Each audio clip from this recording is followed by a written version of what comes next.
নাস্তিকতা নিপাত যাক, দিন ইসলাম জিন্দাবাদ। নাস্তিকতা নিপাত যাক, দিন ইসলাম জিন্দাবাদ। কোটি প্রাণে একই আওয়াজ। বাংলাদেশের আমি বাংলাদেশের বিভিন্ন জেলায় দেখেছি আমার গোলাম রব্বানী ভাইকে এমন কোন যুবক আমার ভাইকে ছিলেন, আল্লাহু আকবার কোন, সমস্ত যুবকদের ফোনে ফোনে ভাইয়ের ওয়াজ। সেই বক্তা যদি দাওয়াত দেয়, বাংলাদেশের কোন বক্তা না আসে থাকবে? কতক্ষণ দেখা দাওয়াত দিলেও আসছে, না দিলেও আসছে, অসংখ্য বক্তা। আমার তো মনে হয় শ্রোতার চাইতে বক্তাই বেশি, আর বক্তার শ্রোতাদের চাইতে বক্তার চাইতে আমার ক্যামেরাম্যান বেশি। আল্লাহু আকবার কোন। এই যে ক্যামেরাম্যান যুবক ভাইরা, আমার যুবক ভাইরা, এই যে মিডিয়া কর্মীরা, আজকে তারা দিন রাত পরিশ্রম করে এই ভাইদের কারণে আজকে মানুষের গোটা পৃথিবীতে এই কোণে দাওয়াতগুলো পৌঁছে যাতে, ঠিক কিনা বলেন? এই জন্য এই সকল ভাইদের জন্য দোয়া করবেন, আল্লাহ পাক যেন এদেরকে এই ওসিলা করে আল্লাহ পাক তাদের গুনাহগুলোকে মাফ করে দেয়। কথা বল, ঠিক কিনা? আমার মুসলমান ভাইয়েরা খেয়াল করবেন, তাহলে আমরা প্রশংসা করব কার? যারা বলেন রব্বুল আলামিন বলে, গোলাম তোমরা আমার প্রশংসা করবা, আমার জিকির করবা, আমার হুকুম পালন করবা। যদি তোমরা আমার শুকর আদায় করতে পারো, আমি আল্লাহ পাক তোমাদের নিয়ামতগুলোকে বাড়িয়ে দেব। আমার মুসলমান ভাইয়েরা, এই যে রমজান মাস এসেছে, এই রমজান মাস 17 রমজান বদর যুদ্ধ হয়েছে। আল্লাহু আকবার। মুসলমানদের প্রথম যুদ্ধ হলো বদর। যেই বদর যুদ্ধে মুসলমানদের সৈন্য মাত্র 313। আমাদের সকলের প্রাণপ্রিয় মাওলানা গোলাম রব্বানী যুক্তিবাদী ভাইয়ের মাদ্রাসায় আজকের এই কোরআনের মাহফিল, রমজান মাস, আমিন বলেন। কোরআনুল কারীমের মাসেই হচ্ছেন রমজান মাস। এই কোরআন আল্লাহ তাআলা রমজান মাসে নাজিল করেছেন, আলহামদুলিল্লাহ বলবেন না? এই কোরআনের মাসেই হচ্ছে রমজান মাস। রমজানের দাম আল্লাহ তাআলা এই কোরআনের কারণে বাড়িয়েছেন, কোরআনের কারণে রমজান মাসের দাম বাড়িয়েছেন। কোরআনকে প্রশ্ন করুন, কোরআন আপনি কোন মাসে এসেছেন? কোরআন উত্তর দিবে। আমি আয়াতগুলো বলবো, আপনারা একটু আল্লাহু আকবার বলবেন। কোরআন বলবে, শাহরু রমাদানাল্লাযী উনজিলা ফীহিল কুরআন।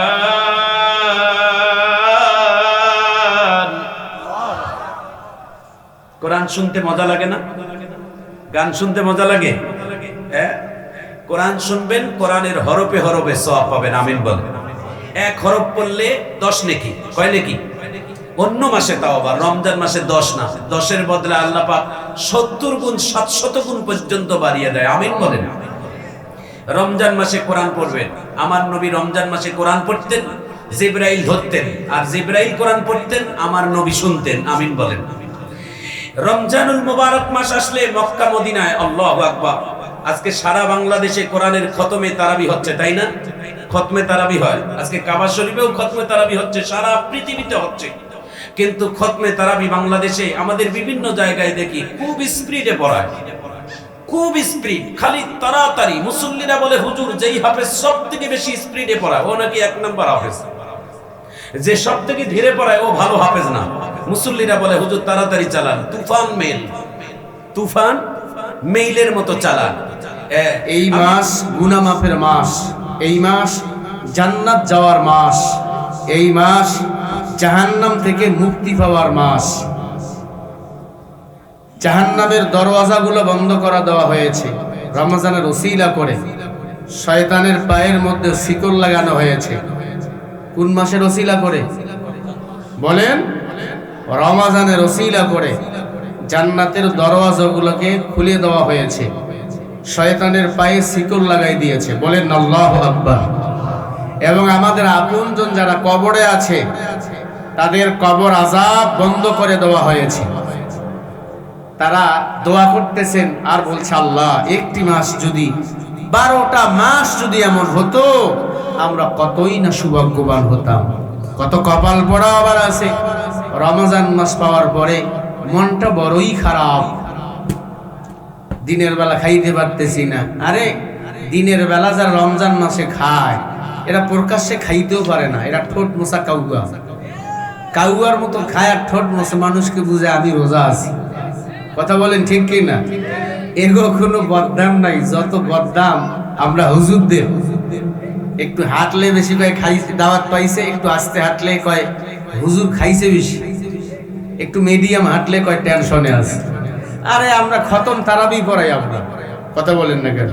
সূরা তারাবি পড়াই আমরা, ইমামতি করলে করাই আমরা, আমরা খাবো না তো কে খাবে? তোমরা খাবা, কামাই করবা তোমরা, খাবো আমরা। কথা বলেন ঠিক না ভাই? ঠিক। কারণ যেহেতু পবিত্র রমজানুল মুবারক মাস চলতেছে, এই নির্দিষ্ট বিষয়কে কেন্দ্র করে আলোচনা করা দরকার। আজকে রমজান মাস যখন আমাদের মধ্যে চলে আসে, রমজানের আলোচনা আমাদের মধ্যে কম হয় না বেশি হয়? আল্লাহ সুবহানাহু ওয়া তাআলা রমজান মাসের রোজাকে আমাদের জন্য ফরজ করেছেন। আল্লাহ তাআলা হুকুম করলেন, ইয়া আইয়ুহাল্লাযীনা আমানু কুতিবা আলাইকুমুস সিয়াম কামা কুতিবা আলাল্লাযীনা মিন ক্বাবলিকুম লাআল্লাকুম তাত্তাকুন। গভীর মনোযোগ। আল্লাহ তাআলা সর্বপ্রথম বলেছেন ইয়া আইয়ুহাল্লাযীনা আমানু। আল্লাহ ঈমানদারদেরকে ডাক দিয়েছেন। জোরে বলেন কাদেরকে? ঈমানদারদেরকে ডাক দেওয়ার বললেন কুতিবা আলাইকুমুস সিয়াম, আমি তোমাদের উপর রমজান মাসের রোজাকে ফরজ করে দিলাম। তাহলে বলেন ঈমানদারদের উপরে রোজাকে ফরজ করেছেন কে? এখন আমি বলতে চাই, বগুড়ার মুসলমান চিৎকার করে বলেন, রোজা থাকে না এই রকম 2-4 জন লোক বগুড়া জেলার নাই? জোরে বলেন নাই? বেয়া রোজাদার যদি না থাকবে, আপনাদের গোদারপাড়া বাজারে লাল কাপড় পেঁচাইয়া দিয়ে খায় কারা? কথা কন না কে? আকবরিয়া হোটেল যান, সেলিম হোটেলে যান, বগুড়ার চতুর্পাশে এমন ভাবে লাল কাপড় ঘেরা করে দিয়ে মানুষেরা খাবার দাবার করতেছে, এটা মুসলমানের দেশ, এটা বিশ্বাস করতে লজ্জা হয়। আচ্ছা, আপনাদের কি মনে হয় লাল কাপড় ঘিরে ওরই মধ্যে খালি আল্লাহর মনে হয় চোখে পড়ে না? না না, আপনাদের কি মনে হয় চোখে পড়ে? খুব ভালো করে বুঝবেন, এমন লোক আমাদের দেশের মধ্যে আছে, সারা বছর পেটের মধ্যে গ্যাস জমা হয় না, রোজা আসলে পেটত গ্যাস হয়। কথা কর না কে? হুজুরদের কাছে যে গল্প করে, হুজুর পেটত গ্যাস, হুজুর গ্যাস। কেন তোর পেটত তো গ্যাস তো সরকার জমা দিলে কি হয়? কথা কম। এরকম আল্লাহ তাআলার দরবারে আমরা দোয়া করি, সেটা হলো, এটা কি মাস? রমজান মাস। কি ফরজ করা হয়েছে? রোজা। জোরে কবেন রোজা। কাদের উপরে? ঈমানদারদের উপরে। তাহলে এই রমজান মাসে রোজা ফরজ হচ্ছে কাদের উপরে? এই শর্ত কার?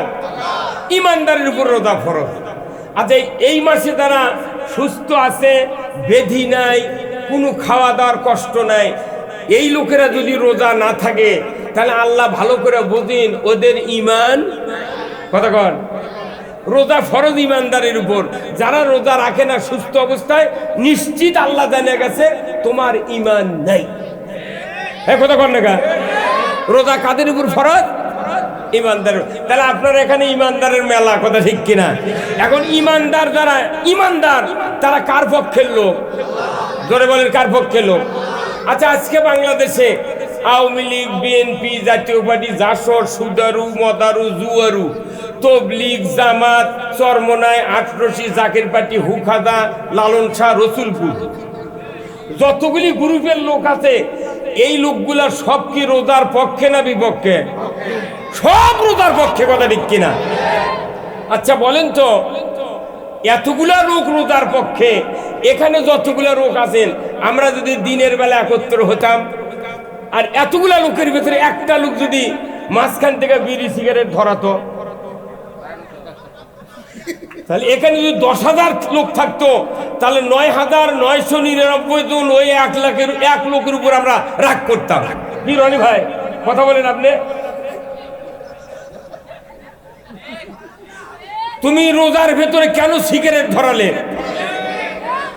সিগারেট ধরান, এটা হচ্ছে মাকরুহ তাহরিমি।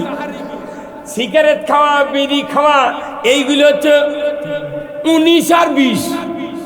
হারাম হলো 20, সিগারেট খাওয়া হলো 19। কথা ঠিক কিনা? যেখানে রোজা কায়েম হয়ে গেছে পৃথিবীতে, পুরো পৃথিবীতে আজকে ঈমানদারের সমাজে রোজা কায়েম। জোরে করে আল্লাহু আকবার। তাহলে কি জন্য রোজা করতেছেন? তাকওয়া অর্জনের জন্য। উত্তর কোন একটা হওয়া লাগবে। 100 জন পরীক্ষা দেয়, যদি বলে এইম ইন লাইফ, তোমার জীবনের উদ্দেশ্য কি? এক ক্লাসে 100 জন ছাত্র ইংরেজিতে লিখতেছে যে তোমার জীবনের উদ্দেশ্য কি, সকলের উত্তর কোনো এক হওয়া লাগবে। হ্যাঁ কথা বল। এখন উদ্দেশ্য কি? আপনার জীবনের কি উদ্দেশ্য, এটাও এক হতে হবে।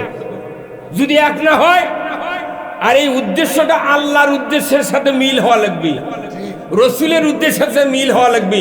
উদ্দেশ্যের সাথে যদি আল্লাহর এমন একটা সময় আমরা এখানে বসে আছি যে সময় বান্দা যা চায় তাই কবুল করে। এই সময়টা আল্লাহ তাআলা ফিস সামাইদ দুনিয়া, দুনিয়ার আকাশে তিনি চলে আসছেন।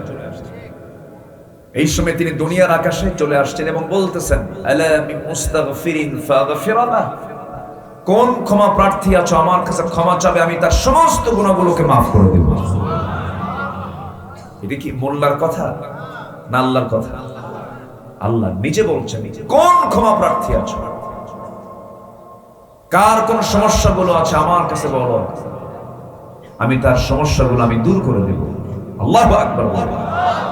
এই জন্য এই গোল্ডেন টাইম, এটা সোনালী সময় আমরা পার করছি এবং কোরআন শোনার মধ্য দিয়ে পার করছি। বলি আলহামদুলিল্লাহ। সে টাইমটা শুধু 12টা যখন বাজে জাস্ট ফজরের আগ পর্যন্ত, এই টাইমটা হলো 24 ঘন্টার মধ্যে একটা গোল্ডেন টাইম, যে টাইম আল্লাহ তাআলা আমাকে মাফ করার জন্য আল্লাহ তাআলা 7 আসমান উপর থেকে আরশে আজিম থেকে তিনি প্রথম আকাশে চলে আসেন। তাহলে এই সময়টা কি আমরা নষ্ট করব? একটু বসে আমরা আলোচনাটা শুনি। সার্টিফিকেট দেবেন কে? আমরা কার কাছ থেকে সার্টিফিকেট নেব? আল্লাহর কাছ থেকে। একটু মনোযোগ দিয়ে কথাগুলো শুনুন। আল্লাহ রাব্বুল আলামিন সুন্দর করে বলেছেন সূরাতুল হুজুরাত, ইন্নামাল মুমিনুনা আল্লাযীনা আমানু বিল্লাহি ওয়া রাসূলিহি সুম্মা লাম ইয়ারতাবু وجاهدوا بأموالهم وأنفسهم في سبيل الله أولئك هم الصادقون জোরে বলুন আল্লাহু আকবার। প্রকৃত মুমিন তো তারাই,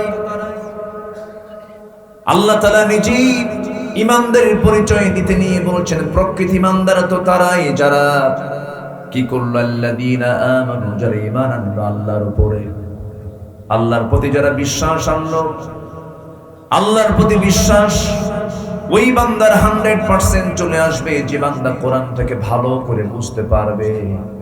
আম খেতে ভারী মজা, আম খেতে ভারী মজা, সারাদিন আপনি খাতা কলমে লিখবেন, এটা লেখার মধ্যে মজা পাবেন না যতক্ষণ না আমটা আপনার জিহ্বায় না হাজির হবে। ঠিক তেমনি আমি ইমানদার, ইমানদার চিল্লায় চিল্লামি ইমানদারের স্বাদ আমি বুঝতে পারবো না। আমি যে ইমানদার, আমি যে একজন মুমিন মানুষ, মুমিন বান্দা, এটা আমার বোঝার জন্য, জানার জন্য সবচেয়ে বড় প্রয়োজন হলো কোন কিতাবের জ্ঞান অর্জন করা। কোন কিতাবের জ্ঞান অর্জন করা? কোরআন শেখা সবার জন্য সুন্নাত না ফরজ? আল্লাহ তাআলা যে ইবাদতগুলো দিয়েছেন, সকল ইবাদতের মূল শর্ত হলো এই কোরআনের জ্ঞানটা হাসিল করা। ধরেন আপনি নামাজ পড়তে যাবেন, কি লাগবে বলেন? কি লাগবে বলেন? কোরআন লাগবে। এজন্য একজন মুসলিমের জীবনে সব শিক্ষার আগে, সব শেখার আগে কি শেখা দরকার? তো মাদ্রাসায়ে নূরে মদিনাতে কি শেখানো হয়? কোরআন শেখানো হয়। আমি গোলাম রব্বানী ভাইকে ধন্যবাদ জানাচ্ছি। হাজারো ব্যস্ততার মধ্যে তিনি দিন বোঝার জন্য, দিন শিক্ষার জন্য তিনি একটা মার্কাজ এখানে তৈরি করেছেন। আমরা দোয়া করি আল্লাহ তাআলা গোলাম রব্বানী ভাইয়ের এই মাদ্রাসায় আল্লাহ যেন বরকত দিয়ে ভরপুর করে দেন। জোরে বলি আল্লাহুম্মা আমিন। এবং এই এরুলিয়া, এটা এরুলিয়াই তো না, এরুলিয়াবাসীকে বিশেষ করে আমি বিনয়ী সুরে বলতে চাই, ভাববেন যে এই মাদ্রাসা আপনার এলাকার জন্য একটা রহমত, বরকত। এটা মাথায় রাখবেন। এটা আপনাদের দায়িত্ব, এটাকে লালন করা আপনাদের একটা বিশাল দায়িত্ব কিন্তু আছে। সম্মানিত ভাইয়েরা, যদি প্রশ্ন করা হয় পৃথিবীতে শ্রেষ্ঠ মানুষ কারা, রাসূল বলে দিচ্ছেন শ্রেষ্ঠ মানুষ তো তাই যারা নিজে কোরআন শেখে এবং অপরকে শেখায়। জোরে বলে সুবহানাল্লাহ। তাহলে শ্রেষ্ঠ কাজ